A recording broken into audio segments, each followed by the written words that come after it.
Hello and welcome back to the channel HardReset.Info, and today I'll tell you how to use coins on AliExpress. So when you're ready to make an order on AliExpress, you should proceed to checkout page and scroll down to section summary and see a line that says saved, and here you can see my little discount that I have due to my coins. So AliExpress automatically deducted 5 coins to my item, which gave me this a little discount. But the main thing is that not all items on AliExpress support that discount with coins. And in order to check whether your item supports it, you need to go to item description and scroll a little bit down.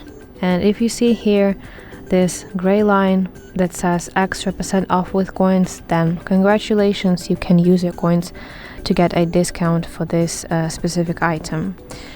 So yes, and unfortunately you cannot decide on your own how many coins you want to spend on your item. Instead, AliExpress automatically deducts specific amount for your item.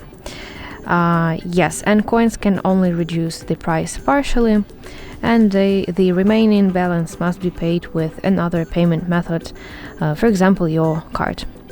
So that's it. Thank you for watching, and if you find this video helpful, please like it and subscribe to our channel to see more content like this.